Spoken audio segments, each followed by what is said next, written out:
Ici Europe 16h-18h sur Europe 1. Stéphane Bern et Mathieu Noël. 1, historiquement vôtre. Tous les jours, dès 16h, historiquement, Vous essayez de ne vous pas raconte réveiller les l'histoire auditeurs, Stéphane ? sans se la raconter. Non, je Pour prépare. ceux qui font la sieste ? Non, pas du tout. J'essaye de prendre une voie langoureuse. Entre pour deux vous- bâillements. Pour vous... Bon, ça va. C'est à vous de nous dire si vous allez nous faire bailler Bah, au on corneille. a l'impression que vous vous y attendez. C'est ça qui est un peu désobligeant. Bon, ne vous engueulez pas, ça sera l'objet du quiz tout à l'heure. Mais non, mais au contraire, j'essaye de... Je sais que vous nous racontez les coulisses de l'histoire, vous nous entrez dans Ah oui, d'où l'intimité cette des voix grandes semaines. suave, un petit Mais peu. exactement, Clémentine. Alors on va prendre un ton militaire.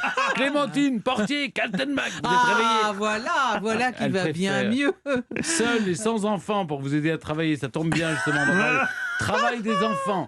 Mais oui, mais écoutez, on l'a oublié maintenant, mais cette loi du 21 mars 1841, ça a été une loi majeure, parce qu'à l'époque, on est en pleine révolution industrielle, au 19e siècle. Et c'est une époque qui a souvent été qualifiée de siècle noir pour le travail des enfants. Parce qu'évidemment, on le comprend bien, à partir de 1820, eh bien, on a besoin d'une production de charbon, d'une consommation de fer bien plus grande, parce qu'il faut produire de nouvelles machines, des voies de chemin de fer, l'industrie nouvelle a beaucoup de besoins.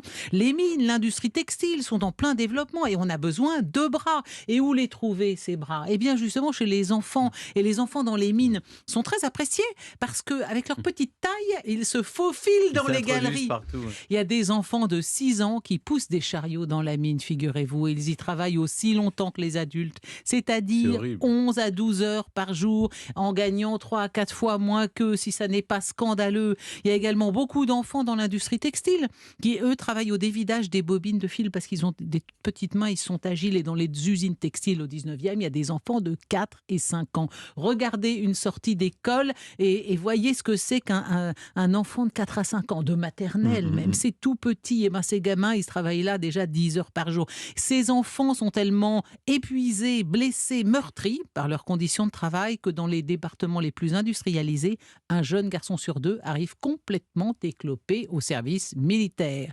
À l'époque, les années 1840, il y a quasiment 145 000 enfants âgés de 8 à 16 ans qui travaillent dans la grande industrie. En Angleterre, ils ont été en avance sur nous. Ils ont commencé à légiférer en la matière. On était particulièrement en retard. Et donc, avec cette loi de 1841, eh bien, les enfants de moins de 8 ans ne pourront plus travailler et la durée du travail sera limitée à 8 heures par jour pour les 8-12 ans. Bon, c'est quand même déjà pas mal.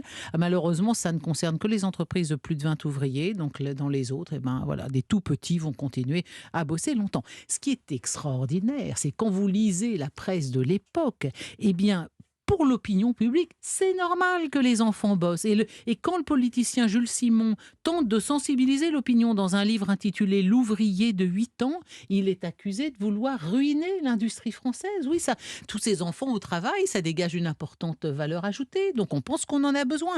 Évidemment, le premier de nos poètes et en même temps politicien, Victor Hugo, est indigné par cette exploitation des enfants et il écrit « Travail mauvais, qui prend l'âge tendre en sa serre, qui produit l'argent en créant la misère, qui se sert d'un enfant ainsi que d'un outil. » Et alors, à propos d'Hugo, justement, et du travail des enfants, il y a une anecdote vraiment extraordinaire que vous connaissez peut-être et que je voudrais sinon vous livrer. C'est qu'un jour, j'étais en bas de la tour Eiffel et je regardais le nom des 72 scientifiques qui sont inscrits par Eiffel dans le manteau du premier étage, évidemment que des hommes, bien entendu, on s'en doute. Et alors, je regarde tout ça et je vois le nom d'un certain Louis-Jacques Thénard, 1777-1857.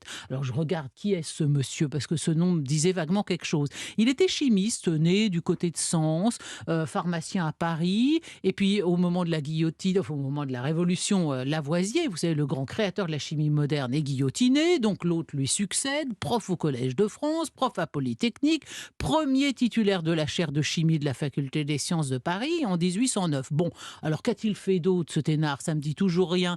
Il a créé le bleu de cobalt, ce qu'on appelle aussi le bleu Thénard. Vous savez, Stéphane, quand on voit la porcelaine de Sèvres, ce bleu très dense, très sombre, eh ben, c'est Thénard qui a inventé ça, le bleu Thénard. Et il a fait aussi un truc magnifique, c'est lui qui a mis au point le procédé qui a permis de sauver de l'humidité les fresques du peintre Gros sous la coupole du Panthéon. Alors je vois tout ça, intrigué par son nom, et puis je me dis mais c'est pas possible quand même, ce nom me dit quelque chose, alors je ne connaissais rien de ce palmarès scientifique. Et bien finalement j'ai trouvé l'explication.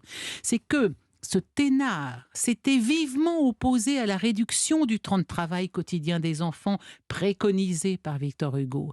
Et donc, comment Victor Hugo l'a-t-il puni sur le papier, en donnant exactement au personnage des Misérables qui exploitent Cosette le nom de Thénardier. Merci Clémentine. Merci beaucoup Clémentine. Vous restez évidemment puisque le quiz arrive, cette épreuve historique où je départage nos deux champions. Alors, sachant que j'ai quand même un gros pouvoir décisionnel puisque j'attribue des points supplémentaires par moment. Je ne sais pas qui je vais faire gagner aujourd'hui, mais l'un de vous deux m'a traité tout à l'heure de gros pot de tarama géant. Alors c'est peut-être celui qui va perdre le quiz aujourd'hui. Hors antenne, cette insulte a été proférée à l'encontre de mon sweat qui est d'un rose, un vieux rose du meilleur goût. Oui, c'est un rose Louis XV. Voilà.